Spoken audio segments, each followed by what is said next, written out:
pegadito a la membrana nuclear, y que esta cromatina sexual se puede llamar corpúsculo de Barr o se puede llamar también sexo nuclear.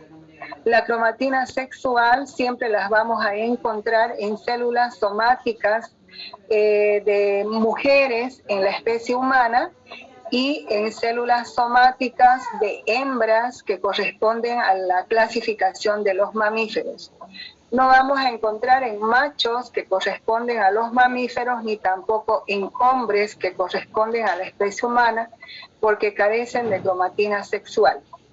Cuando nosotros hablamos de la cromatina sexual,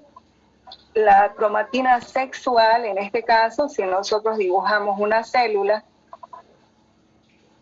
y tenemos aquí el núcleo, nosotros podemos encontrar una estructura redondeada que está pegadita aquí a la membrana nuclear, que esa es en este caso la cromatina sexual. Podamos estudiar, podemos utilizar muestras tanto de tejido epitelial bucal como también de tejido epitelial vaginal. Podemos utilizar sangre o podemos también utilizar en este caso células nerviosas. Ahora, cuando nosotros, por ejemplo, observamos la estructura de la cromatina sexual en células epiteliales bucales, ¿qué es lo que nosotros hacemos? ¿O qué es lo que ustedes van a hacer en el laboratorio? En el laboratorio lo que van a hacer es, primero, las mujeres, solamente las mujeres, su boca con agua de grifo. Una vez que se enjuagan, van a utilizar un palito de picolé y se van a raspar la mejilla interna de la boca. Vale decir, van a meter el palito de picolé dentro de su boca y de la mejilla interna van a hacer un raspado. Con ese raspado, lo que nosotros vamos a hacer en un portaobjetos limpio, seco, desengrasado, colocar esa muestra y hacer obviamente un frotis. Hacemos ese frotis, lo dejamos secar al ambiente y este frotis lo vamos a teñir con un kit de panóptico rápido. Ese kit de panóptico rápido tiene un fijador, vale decir que va a fijar la muestra, tiene un colorante para que tiña el núcleo de la célula, tiene otro colorante para que tiña el citoplasma de la célula. Entonces, una vez secadita esta muestra, después de haber sido fijada y después de haber sido teñida, vamos a llevar al microscopio para poder observar con 100 de objetivo y una gota de aceite de inmersión para visualizar una mejor imagen. ¿Qué es lo que vamos a ver al microscopio óptico? Vamos a ver así, la célula, el núcleo, y en el núcleo nosotros vamos a ver la cromatina sexual. Esto si nosotros observamos al microscopio óptico. Pero si nosotros, por ejemplo, visualizamos al microscopio electrónico, si nosotros tenemos así la célula, la voy a dibujar grande, vamos a poder ver aquí la cromatina sexual y vamos a poder ver o visualizar en los nucleolos a la cromatina sexual como si fuera una media luna, o lo vamos a ver a la cromatina sexual como un rectángulo. Entonces la cromatina sexual en las células epiteliales bucales humanas pueden verse como un pequeño circulito pegado a la membrana nuclear, o puede verse de la forma de media luna pegado en el nucleolo, o de forma rectangular pegado en este caso al nucleolo, visto al microscopio electrónico. Esto es visto al microscopio óptico y esto obviamente visto al microscopio electrónico. Entonces, cuando nosotros veamos a los microscopios que tenemos en el laboratorio, así vamos a ver a la cromatina sexual pegada, ¿no es cierto?, a la membrana nuclear. Pero esto solo vamos a ver en células de epiteliales bucales que corresponden a las mujeres. Los hombres no van a hacerse ningún raspado aquí en laboratorio. Doctora, disculpe que la interrumpa, hay una compañera que quiere ingresar, dice que la acepte, por favor. Claro que sí. Ahorita veo, aquí tenemos 6. Ya, doctora, gracias. Yo creí que aquí fabricaban la sol, el cortejo, el doctor, ¿no es? Él dijo, pues mi hermana reparte, o es bioquímica, no sé qué dijo, ¿no es? Ella reparte, de las 10 pesos te va a dar, digo, ¿qué va a ser al 10? Y el otro está 24, eso a 12, porque Ya. no tenían aquí, igual había que... Entonces, de esa manera, nosotros podemos observar la cromatina sexual, tanto al microscopio óptico que tenemos en el laboratorio como al microscopio electrónico, ¿no es cierto? La cromatina sexual, si queremos observar en los núcleos. Ahora, nosotros vamos a ver esas características morfológicas, ¿no es cierto?, de la cromatina sexual en células epiteliales bucales. Fíjense que esto nosotros lo vamos a ver al microscopio óptico, a ese microscopio que nosotros tenemos en el laboratorio, porque todo esto de aquí es el citoplasma, digamos, de esta célula. Y fíjense, esto de aquí es el núcleo, y esta estructura que nosotros vemos aquí es la cromatina sexual, conocida también como corpúsculo de Barr o sexo nuclear. En este dibujo nosotros estamos viendo siempre, ¿no es cierto?, esto pegado, digamos, a la membrana nuclear, que es la cromatina sexual. Entonces, esta estructura heteroplasmótica pegada a la membrana nuclear en células epiteliales bucales se llama cromatina sexual o corpúsculo de Barr. Ya hemos dicho eso visto al microscopio óptico. Si vemos al microscopio electrónico, nosotros tenemos que incluso visualizar, ¿no es cierto?, a los nucleolos, y en los nucleolos dijimos que podemos ver en forma de media luna, y podemos también ver, dijimos, en forma de un rectángulo, eso visto al microscopio electrónico, ¿no? Pero también la cromatina sexual nosotros podemos encontrar en células sanguíneas. Vale decir que cuando nosotros, por ejemplo, en este caso, observamos en células sanguíneas, vamos a tener que realizar en un portaobjeto limpio, seco, desengrasado, vamos a colocar una segunda gota de sangre. La primera gota que nosotros nos pinchemos, digamos, un dedo con una lanceta, esa primera gota de sangre que nos salga lo vamos a desechar y vamos a colocar la segunda gota, una gota pequeña. Sobre esta gota nosotros vamos a colocar otro portaobjeto, y con este portaobjeto que está por encima, nosotros lo vamos a arrastrar al portaobjeto sobre el primer portaobjeto que contiene la sangre, lo vamos a arrastrar y vamos a formar, en este caso, una estructura como si tuviera cuerpo, cabeza, cuerpo y por último cola. Esto nosotros lo dejamos secar al ambiente. Una vez secado al ambiente, vamos a fijar y teñir con el kit de panóptico rápido que les había mencionado. Una vez que nosotros tiñamos y sequemos esta muestra, vamos a llevar a observar al microscopio con 100 de objetivo y una gota de inmersión, donde nosotros nos vamos a abocar a visualizar en la cola, en esta parte de aquí, en la cola. ¿Por qué en la cola de la muestra? Porque en la cola de la muestra nosotros vamos a encontrar a los glóbulos rojos, a los glóbulos blancos y a las plaquetas completamente sueltas e individuales. Si nosotros venimos aquí al cuerpo, venimos a la cabeza, entonces nosotros vamos a encontrar aquí las células blancas encaramadas entre sí, los glóbulos blancos encaramados entre sí, los glóbulos rojos de igual manera, las plaquetas de igual manera. Entonces, porque hay mayor concentración de muestra aquí, en cambio en la cola ya hay menor concentración, entonces nosotros vamos a ver a las células así completamente individuales aquí en la cola. Esto que ustedes están viendo aquí es una fotografía precisamente de la cola, en la cual nosotros estamos observando, fíjense, estos son los glóbulos rojos. Estos de aquí son los glóbulos rojos. Estos glóbulos rojos son anucleados, no tienen núcleo. Luego, esta estructura que ustedes observan aquí más pequeña es la llamada plaqueta o las plaquetas. Esto que ustedes están observando aquí grande, esta célula, es un glóbulo blanco. Entonces aquí en la gota de sangre nosotros vamos a ver a los glóbulos rojos, a los glóbulos blancos y vamos a encontrar a las plaquetas.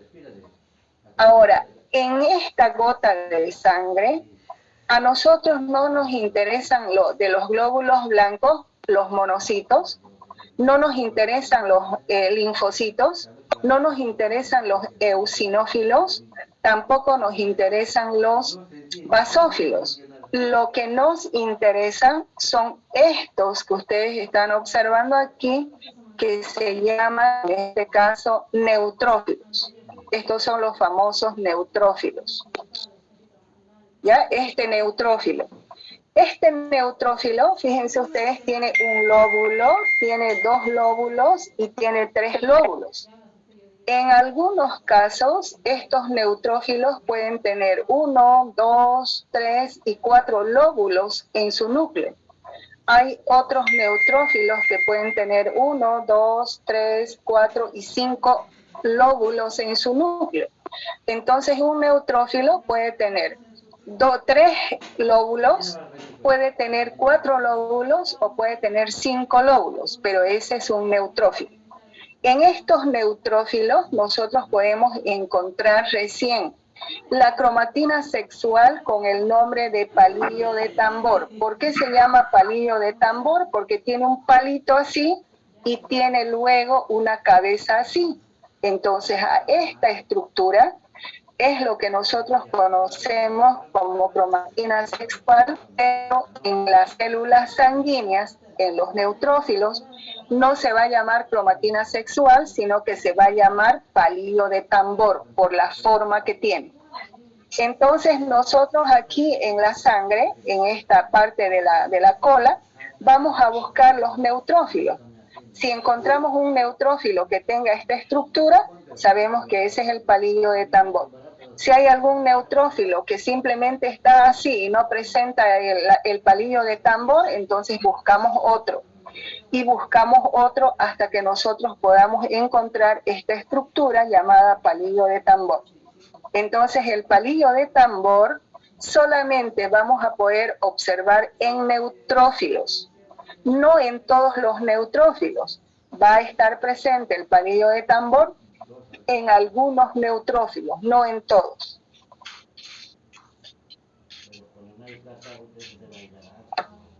Ahora vamos a ver que la cromatina sexual, en este caso, también se puede representar a través de una fórmula y se puede calcular con esa fórmula cuando a nosotros nos dan, por ejemplo, diferentes tipos de cariotipos. Entonces dice que la cromatina o el número de cromatina sexual, ¿no es cierto?, va a ser igual a la sumatoria de los cromosomas X menos la unidad. Entonces, en cualquier cariotipo que a mí me den, o en cualquier constitución cromosómica que me den, lo primero que yo tengo que sumar, ¿cuántos cromosomas X hay? A esa sumatoria de cromosomas X, yo tengo que restarle la unidad y el resultado me va a generar la cromatina sexual. En esta constitución cromosómica, XY, que es un cariotipo normal de varón, ¿cuántos cromosomas X observan? 1. 1. La fórmula me dice que a ese número de cromosomas X tengo que restarle la unidad. 1 menos 1, ¿cuánto va a ser? 0. 0. Entonces nosotros tenemos aquí la cromatina sexual como 0. En este otro cariotipo, XX, cariotipo de mujer, ¿cuántos cromosomas X tienen? 2. 2 menos 1. 1. Entonces así nosotros vamos calculando la cromatina sexual. Aquí, ¿cuántos cromosomas X tienen? 2. 2. La fórmula me dice que tengo que restarle 1. 2 menos 1. 1. Entonces tenemos 1. En este otro cariotipo, ¿cuántos cromosomas X tienen? 3. 1, 2, 3. 3.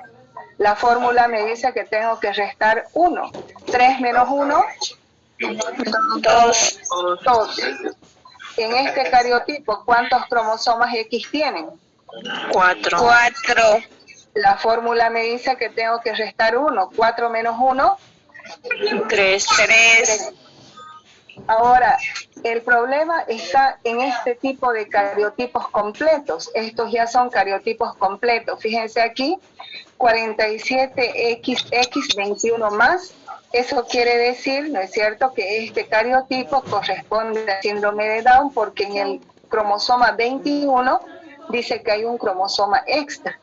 Y además nos dice que este síndrome de Down está presente en una mujer. Entonces, para poder sacar la cromatina sexual de este cariotipo completo, yo me aboco al número de cromosomas X. Este número de aquí no me sirve, este tampoco me sirve, y solamente me aboco, ¿no es cierto?, a cuántos cromosomas X tengo yo aquí. ¿Cuántos cromosomas X tienen? 2. La fórmula me dice que tengo que restar 1. 2 menos 1. 1. Entonces yo tengo aquí la cromatina sexual. Ahora en este otro, lo mismo, este 47X18 más corresponde al síndrome de Down, perdón, al síndrome de Edwards. Este número no me sirve, este no me sirve, y solo me aboco a estos números de cromosomas aquí.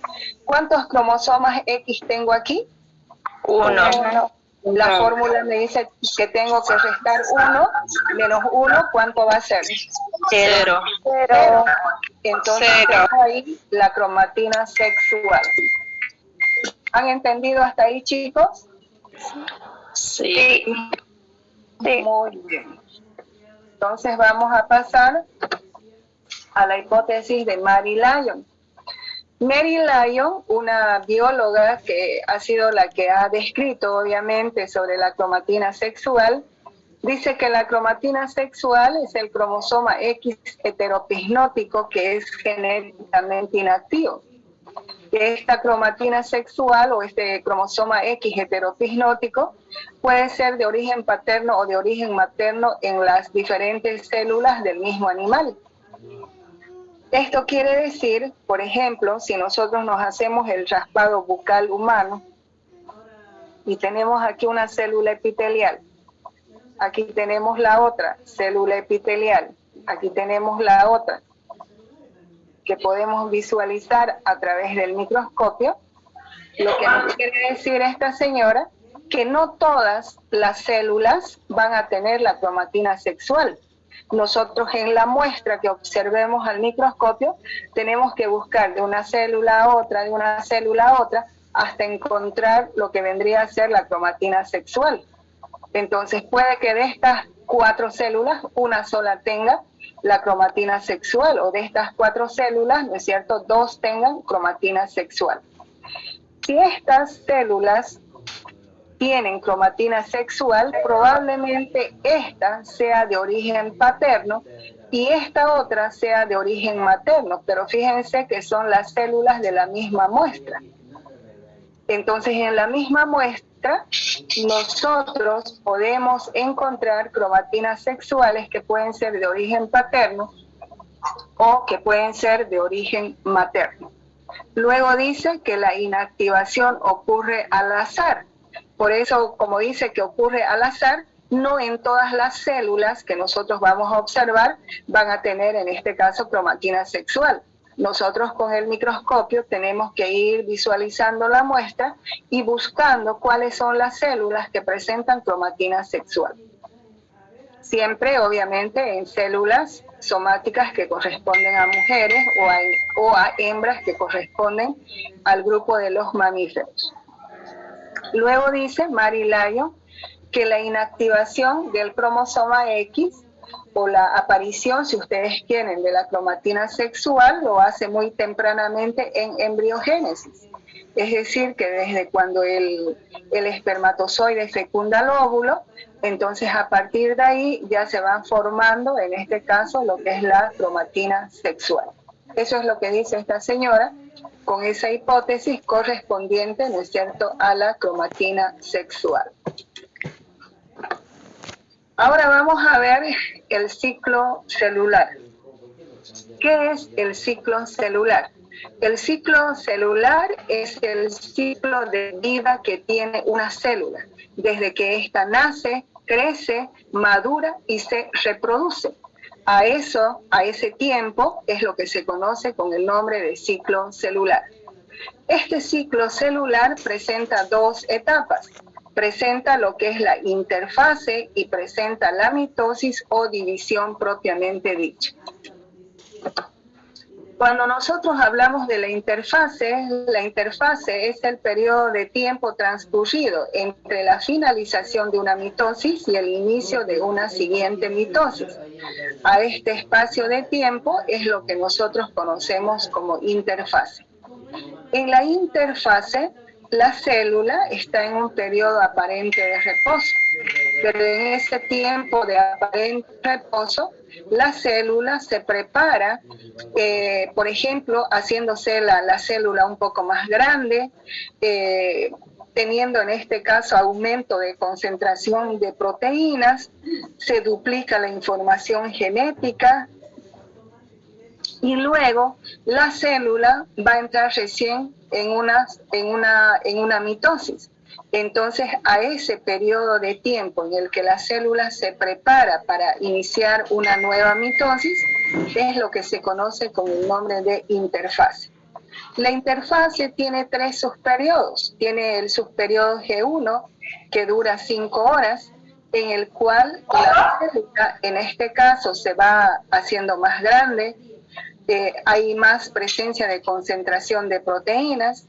En el subperiodo S, que es el segundo subperiodo, que dura 7 horas, aquí el ADN o la información genética se duplica, y también se duplican algunos orgánulos citoplasmáticos dentro de la célula.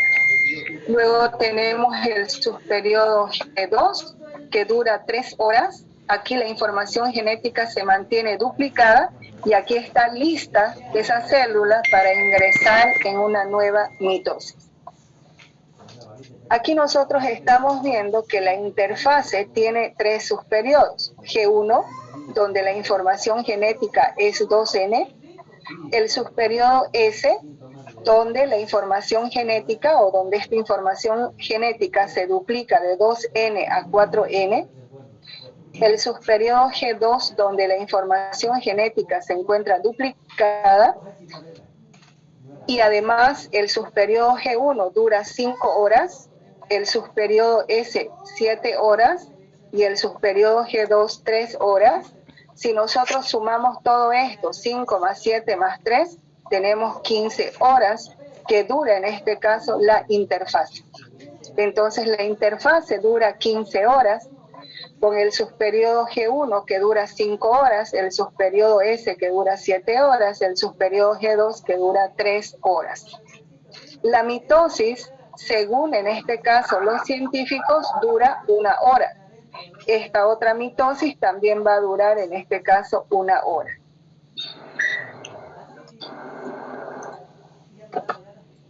Ahora vamos a hablar de la mitosis. ¿Qué es la mitosis? La mitosis es cuando una célula 2N se divide en 2 células hijas que también en este caso van a ser 2N cromosomas. Entonces la mitosis es cuando una célula se divide en 2 células hijas. La mitosis, fíjense ustedes, dura 1 hora. La mitosis tiene 4 fases. Tiene profase, metafase, anafase y telofase. La profase dura 50 minutos, la metafase 5 minutos, la anafase 2 minutos y la telofase 3 minutos.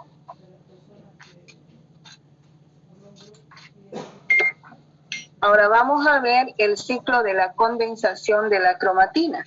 Cuando nosotros hablamos del ciclo de la condensación de la cromatina, nos vamos a referir cómo la información genética está en el ciclo celular, si está condensada en forma de cromosomas o si está descondensada en forma de cromatina.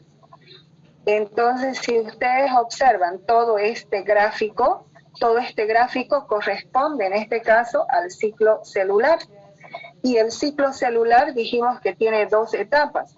La primera, que es la interfase, y la segunda, que es la mitosis. La interfase, que contiene el subperiodo G1, el subperiodo S y el subperiodo G2. La mitosis, que contiene a la profase, que contiene a la metafase, anafase y telofase. Entonces nosotros vamos a empezar aquí. Y si nosotros observamos este dibujo de aquí, vemos puro nucleosoma. Cuando vemos nucleosomas, nosotros inmediatamente tenemos que asociar que esta información genética es llamada cromatina. ¿Por qué es cromatina? Porque está al estado descondensado. Entonces, en el subperiodo G1, la información genética está descondensada y por lo tanto se llama cromatina, porque en el gráfico me está mostrando puro nucleosomas, unión de nucleosomas. Luego pasamos al subperiodo S. En el subperiodo S, la información genética se ha duplicado. Entonces, fíjense, en vez de que hay un palito, hay dos palitos, pero con la presencia, en este caso, de un centrómero. Y si hay la presencia de un centrómero, por su forma se va a llamar cromosoma, pero la información genética va a estar descondensada. Luego tenemos el subperiodo G2. En el subperiodo G2, fíjense cómo en el brazo superior el cromosoma recién comienza a condensarse. Vale decir que en el subperiodo G2 la información genética comienza a condensarse a partir de los brazos superiores. Y si se está condensando, aquí se va a llamar en este caso cromosoma. Esta información genética que comienza a condensarse va a pasar a la profase. Y en la profase la información genética se va a seguir condensando. Si se va a seguir condensando, se va a seguir llamando cromosoma. Cuando esa información genética llega a la metafase, en la metafase el cromosoma o la información genética llega a su máxima condensación. Y hemos dicho que aquí en la metafase, como alcanzan el cromosoma su máxima condensación, entonces nosotros podemos estudiar al cromosoma aquí tal y como es. Si es un cromosoma gigante, si es un cromosoma grande, mediano o pequeño. Si es metacéntrico, si es submetacéntrico, acrocéntrico, telocéntrico, si tiene brazos largos, brazos cortos o brazos medianos. Todas esas características que tienen los cromosomas vamos a estudiar, dijimos, en metafase porque alcanzan su máxima condensación. Si aquí la información genética tiene una máxima condensación, se va a seguir llamando cromosoma. En anafase, este cromosoma se parte en la mitad. Esta mitad se va a llamar cromátida hermana y esta otra mitad también cromátida hermana. Pero fíjense, cada una de las cromátidas hermanas sigue condensada. Por eso la información genética dice condensada. Y si sigue condensada, se va a seguir llamando cromosoma. Esta información condensada llega a la telofase y se descondensa. Entonces se descondensa así como un hilo. Si estos cromosomas llegan a la telofase y se descondensa, entonces la información genética se va a llamar cromatina, ¿no es cierto? Entonces ahí termina lo que es el ciclo de la condensación, en este caso, de la cromatina.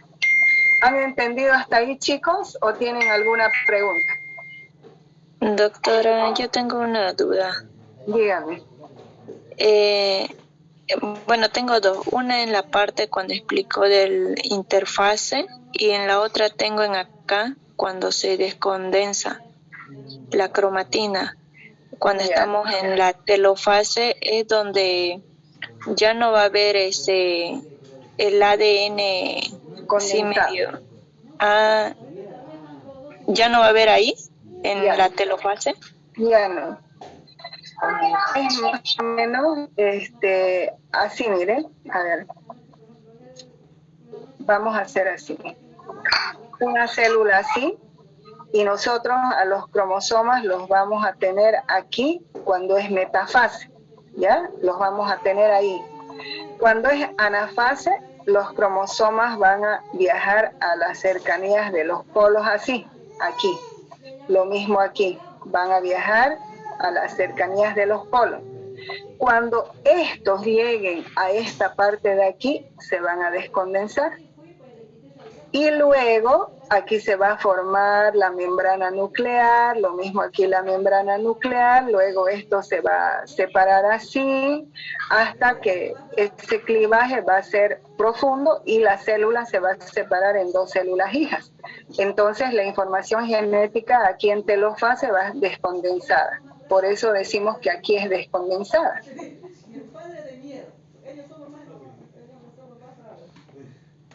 O sea, cuando nosotros hablamos del subperiodo G1, aquí estamos hablando de que la información genética está en forma como un hilo. Ya está descondensada. Esta información genética en el subperiodo S, fíjese, está descondensado, porque aquí no hay nada que esté, digamos, más o menos ondulado, no hay nada. Los dos palos están completamente rectos, por eso se dice que la información genética está descondensada. Solo que tiene la forma de cromosoma, porque aquí hay presencia de un centrómero. Ahora, aquí en el subperiodo G2, fíjense, sus brazos aquí están comenzando a condensarse. Aquí abajo está poquito queriendo condensarse, aquí arriba está más. Ahora, cuando esta información está aquí, decimos que comienza a condensarse. Por la forma que tiene, se va a seguir llamando cromosoma. Ahora, esta información va a pasar a profase. En profase se va a seguir condensando. Esa información donde este cromosoma va a alcanzar su máxima condensación, o sea que se va a condensar así, se va a espiralizar así, todito se va a espiralizar, se va a condensar. En otras palabras, se va a compactar, digamos, espiralizándose. Entonces, por eso nosotros decimos que aquí podemos ver si este cromosoma tiene brazos largos, medianos, cortos, si tiene constricciones secundarias, si tiene satélites, si son cromosomas gigantes, cromosomas grandes, medianos o pequeños. Todo lo concerniente a los cromosomas nosotros podemos estudiar aquí en la metafase porque la información genética alcanza su máxima condensación. Si la información genética aquí está condensada, se va a seguir llamando cromosoma. Ahora, este cromosoma se parte a la mitad. Cada parte dijimos que se llama cromátide hermana. Esta es una cromátide hermana y esta es la otra cromátide hermana. Pero estas cromátides hermanas siguen condensadas. En el dibujo sigue así condensado. Por lo tanto, se van a seguir llamando cromosomas y la información genética va a seguir estando condensada. Cuando estas dos cromátides hermanas llegan a la telofase, se descondensan, se forman como un hilo. Entonces, si están como un hilo, la información genética se va a llamar cromatina. Y si se llama cromatina, la información genética va a estar descondensada. ¿Me dejo entender o no me dejo entender? Está bien claro, doctora. ¿No se entiende? Nada. Yo lo entendí. Quería preguntar otra cosa. No puedo ver. Dígame, niña. Yo no. Para estudiar la cromatina, cuando empezó, esperaron el periodo cuando usted explicó sobre el tiempo de cada uno. No sé cómo explicarlo.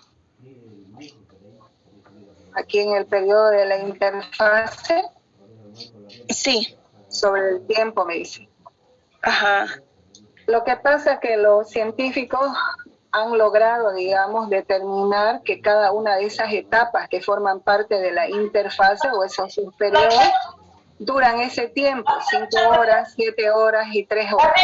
han realizado obviamente experimentos, han realizado estudios, de los cuales, ¿no es cierto?, han logrado indicar que esas son las horas que dura o el tiempo que dura cada una de las etapas de lo que es la interfase. Entonces, la interfase en su totalidad, hemos dicho, ¿no es cierto?, que dura 15 horas.